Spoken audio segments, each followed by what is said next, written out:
ومن أحسن قولا ممن دعا إلى الله وعمل صالحا وقال إنني من المسلمين. المكتب التعاوني للدعوة والإرشاد وتوعية الجاليات بأبها. আসসালামু আলাইকুম ওয়া রাহমাতুল্লাহি ওয়া বারাকাতুহু। আলহামদুলিল্লাহ ওয়াসসালাতু ওয়াসসালামু আলা রাসূলিল্লাহ ওয়া বাদ। প্রিয় দর্শক শ্রোতা ভাই ও বোনেরা, আপনারা যে যেখান থেকে আমাদের আজকের এই আলোচনা শুনছেন, আপনাদের সকলকে জানাচ্ছি আন্তরিক শুভেচ্ছা ও মোবারকবাদ। প্রথম পর্বে আপনাদের সামনে আলোচনা করেছিলাম সালাতের 5টি গুরুত্বপূর্ণ দিক, যে কারণে একজন মুসলিম এই সালাত আদায় করতে বাধ্য।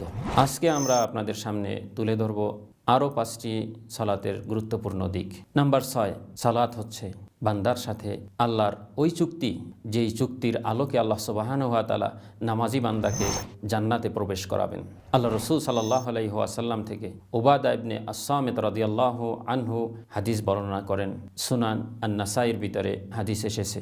তিনি বলতেছেন, আমি রাসূলুল্লাহ সাল্লাল্লাহু আলাইহি সাল্লামকে বলতে শুনেছি, খামসু সালাওয়াতিন কাতাবাহুন্নাল্লাহু আলাল ইবাদ, 5 ওয়াক্ত নামাজ আল্লাহ বান্দার জন্য ফরজ করেছেন।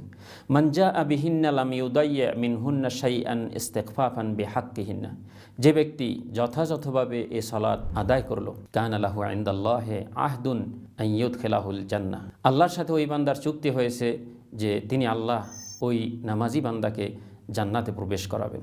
ওমান লাম ইয়াতি বিহিন্না ফালাইসা লাহু ইনদাল্লাহি আহদ, আর যে ব্যক্তি এই 5 ওয়াক্ত সালাত যথানিয়মে যথাসময়ে আদায় করবে না, তার সাথে আল্লাহর কোনো চুক্তি থাকে না। ইনশা আযাবাহু ওয়া ইনশা আদখালাহুল জান্নাহ, আল্লাহ চাহেন তো তাকে জান্নাত দান করবেন, নয়তো তাকে শাস্তি প্রদান করবেন। 7, যে কারণে একজন মুসলিম তার ইসলামকে, তার মুসলমানিত্বকে টিকিয়ে রাখতে এ সালাত আদায় করতে বাধ্য, তা হচ্ছে সুনান আন-নাসাইর ভিতরে হাদিস এসেছে। আল্লাহ রাসূল সাল্লাল্লাহু আলাইহি ওয়াসাল্লাম বলতেছেন, হুব্বিবা ইলাইয়া মিনাদ দুনিয়া, যে দুনিয়ার মধ্যে থেকে আমার কাছে কিছু জিনিস প্রিয় করে দেওয়া হয়েছে, পছন্দের করে দেওয়া হয়েছে, তার মধ্যে একটি হচ্ছে আন-নিসা, সতী নারী, আরেকটি হচ্ছে আতিব, সুগন্ধি। সর্বশেষ আল্লাহ রাসূল সাল্লাল্লাহু আলাইহি ওয়াসাল্লাম বলতেছেন, ওয়াজুইলা কুররাতু আইনি ফিস সালাহ, আর নামাজের মধ্যে রাখা হয়েছে আমার চক্ষু শিশিতলের উপায়, অর্থাৎ সালাতের মধ্য দিয়ে আমার হৃদয় গলে, সালাতের মধ্য দিয়ে আমার চক্ষু শীতল হয়, আমার অন্তর তৃপ্তি পায়। 8, যে কারণে একজন মুসলিম এ সালাত আদায় করতে বাধ্য, তা হচ্ছে আমাদের সমাজের মানুষগুলো যখন মৃত্যুর প্রাককালে দুনিয়াবি বিভিন্ন বিষয় নিয়ে ওসিয়াত করে, তখন প্রিয় হাবিব নবিয়না মুহাম্মদ সাল্লাল্লাহু আলাইহি ওয়াসাল্লাম যে বিষয়ে ওসিয়াত করেছেন, কতটা গুরুত্ব থাকলে আল্লাহ নবী সাল্লাল্লাহু আলাইহি ওয়াসাল্লাম মৃত্যুর যন্ত্রণার মধ্যেও সালাতের কথা স্মরণ করিয়ে দিতে পারেন, তা আমরা খুব সহসাই বুঝতে পারি। মুসনাদে আহমদের ভিতরে হাদিস এসেছে, আল্লাহ রাসূল সাল্লাল্লাহু আলাইহি ওয়াসাল্লামের সর্বশেষ যে ওসিয়াত ছিল, তা ছিল সালাতের ব্যাপারে তার ওসিয়াত। উম্মাদকে তিনি সালাতের ব্যাপারে সতর্ক করেছেন, তাই তো তিনি বলেন, আসসালা আসসালা ওমা মালাকাত আইমানুকুম, নামাজ নামাজ নামাজ তোমরা ছেড়ে দিও না, এবং তোমাদের অধীনস্থ দাসদাসীদের অধিকারের ব্যাপারে তোমরা সচেতন থেকো, সতর্ক থেকো। 9, যে কারণে একজন মুসলিম এই সালাত আদায় করতে বাধ্য।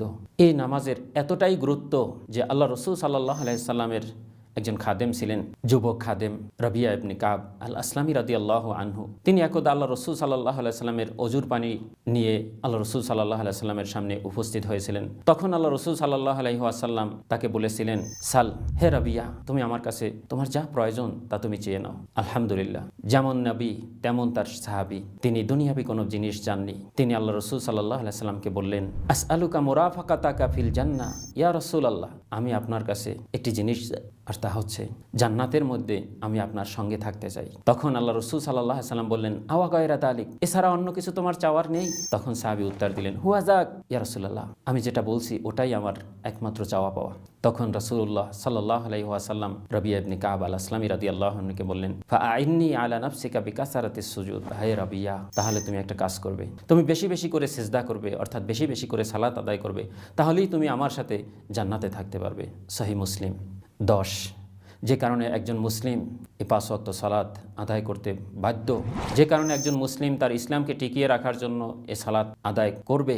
সালাত হচ্ছে সংখ্যায় 5, কিন্তু সওয়াবের বিবেচনায় এটা হচ্ছে 50 ওয়াক্তের সওয়াব দেওয়া হয়। আল্লাহ রাসূল সাল্লাল্লাহু আলাইহি ওয়াসাল্লাম সহিহ বুখারীর ভিতরে হাদিস এসেছে, তিনি বলতেছেন, হিয়া খামসুন ওয়া হিয়া খামসুন, হে আমার উম্মতের বান্দারা, হে আমার উম্মতেরা, তোমরা যদিও 5 ওয়াক্ত সালাত আদায় করো, কিন্তু তোমাদের জন্য এর বিনিময়ে সওয়াব দেওয়া হবে 50 ওয়াক্ত। লা ইউবাদদালুল কাউলু লাদাইয়া, আল্লাহ সাল্লাম আমার সাথে এভাবেই ওয়াদা করেছেন, এর ব্যতিক্রম হবে না। আমরা 5 ওয়াক্ত সালাত আদায় করে 50 ওয়াক্ত সালাতের সওয়াব বা প্রতিদান পাবো। কতই না সৌভাগ্য আমাদের জন্য, কতই না সুন্দর কথা যে আমরা 5 ওয়াক্ত সালাত আদায় করব আর আমাদেরকে সওয়াব দেওয়া হবে 50 ওয়াক্তের। আসুন আমরা সালাতের গুরুত্ব অনুধাবন করে 5 ওয়াক্ত সালাতে আমরা পাবন্দী হওয়ার চেষ্টা করি।